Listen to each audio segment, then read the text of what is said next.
live event and I'll smash the rest of the teeth out of your head. Where I come from, we don't do no-shows.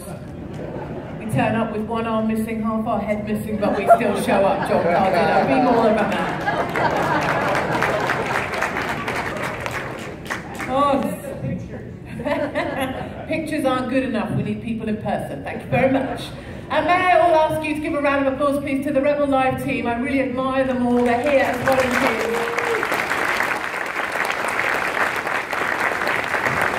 Many of them are young people, at least young to me. Everyone's young to me these days. And they're giving up their time. It's not the easiest job they have to do. They have to deal with people like Ezra. On a daily basis, no. And people like me. And we are quite demanding. So we really do thank all of the team here from Rebel Live and the Rebel team that Ezra's built. They are truly a brilliant bunch and I love working with them. They are really good eggs. So, populism, where I come from, in Western Europe. I like to say at these events that I am a Christian, conservative mother of 3 children. And where I come from, that virtually makes me an endangered species. I am right up there with the black rhino, and he has an advantage because he's black. But I am very proud to be who I am. I would also say I'm straight. Now that should get some sort of rapturous applause from the heterosexual. Many people get confused because I have short hair. So those are different things. Short hair, lesbian, not always the same. Just in there. I went to the Mediterranean not so long ago to observe and join the migrants crossing the Med from Libya. They came across the Med in their millions, from Libya to the coast of southern Italy or Sicily, usually stopping off at Sicily. And we were led to believe in the press and the media that these were desperate people. Pictures emerged of women carrying their babies. You'll remember those early pictures of women in distress, and none of us want to see that. You might remember the picture of the little boy washed up on the beach. Alan Kurdi, he was called. And the thing that really got me, got many of you, I'm sure, truly a horrible picture, was that they took that picture using the little boy's feet. And mums will know. He had those little red shoes on, do you remember? Mums will know there's something about feet and babies' feet. When we give birth in hospital, people come around and try and sell you imprints of your child's new feet. Because there's something really emotionally connecting about a child's feet, and that's the picture they took of that little boy washed up on the beach. And as a reaction, of course there was outrage and we mourned. But a more unfortunate reaction, aside from the appropriate emotion, was that our politicians stopped making political decisions with their heads and started making them with their hearts instead to placate the masses. Angela Merkel stood up and she said, a woman truly despicable, if I ever meet her in public, it won't go well. She's ginger. Sometimes forgivable.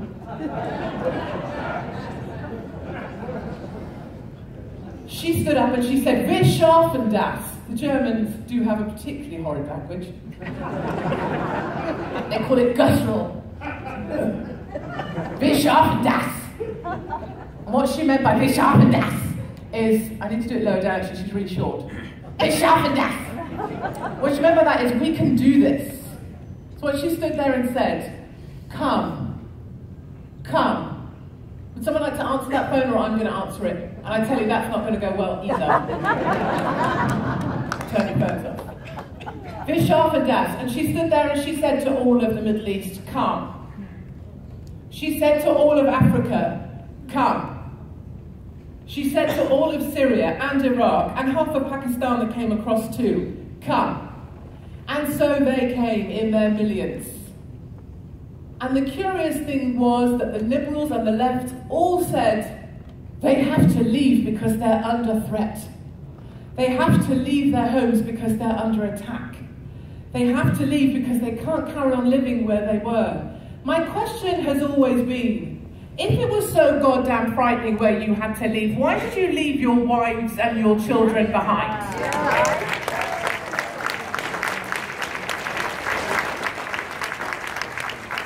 My other question, which I can never get an answer to, is if Islam is so damn fantastic, why do you always flee to Christian countries?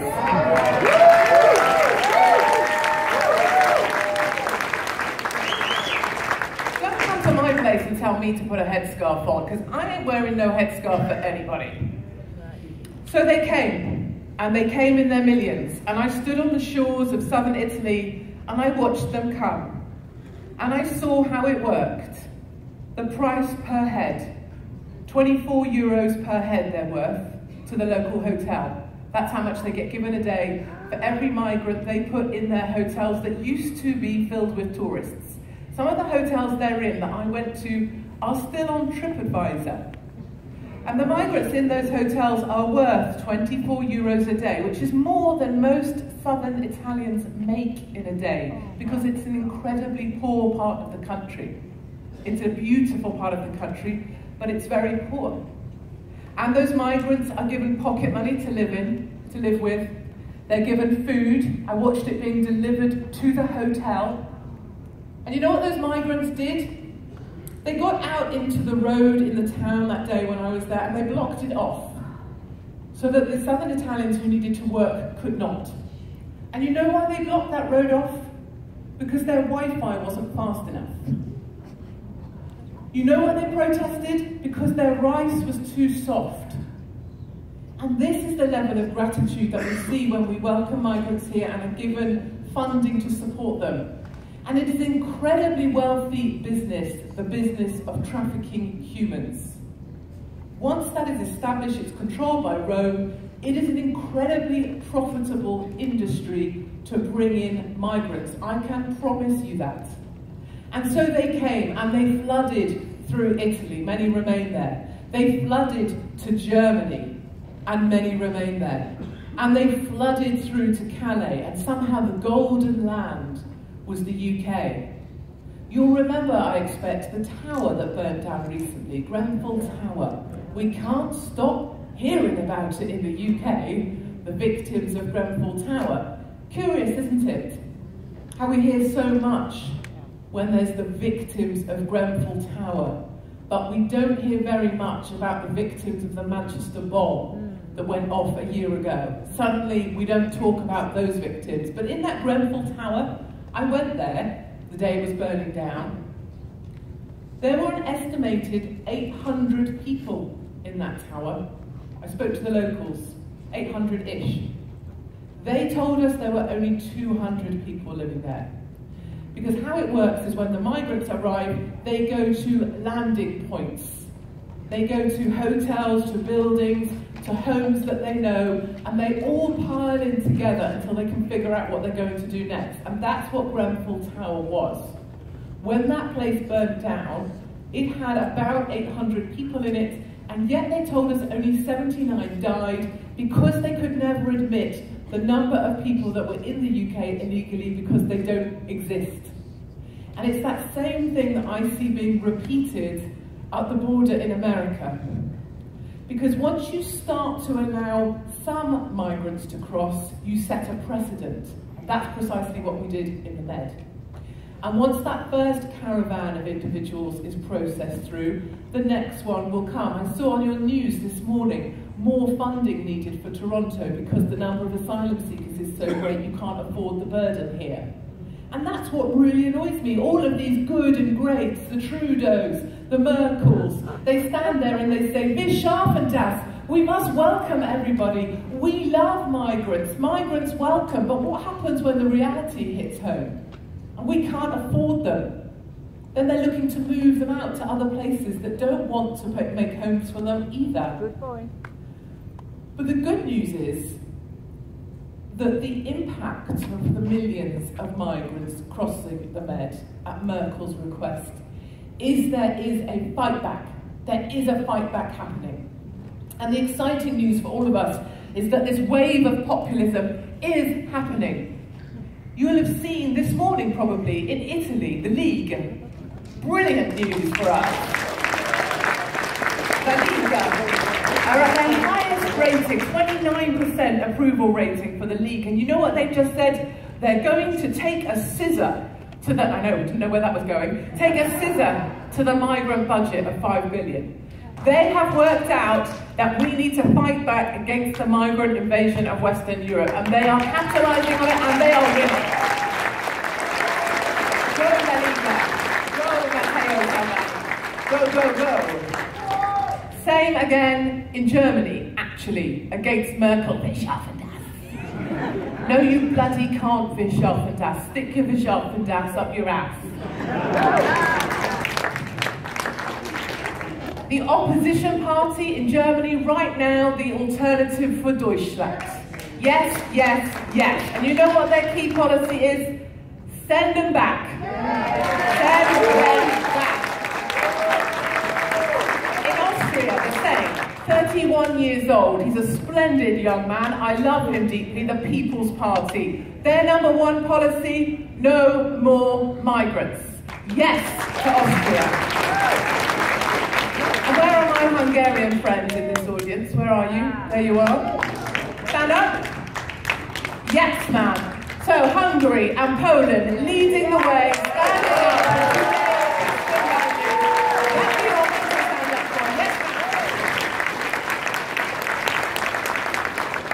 Viktor Orban is my #5 husband. He does not know it yet. #4 is Mark Regev. I told him the other day to his face, and he went a little green. But Viktor Orban is straight after. I love that man, so thank you. And that is hope, ladies and gentlemen. The Liga, the Alternative for Deutschland, the People's Party in Austria, Viktor Orban, Hungary, Poland, all fighting back, saying no more migrants will come here.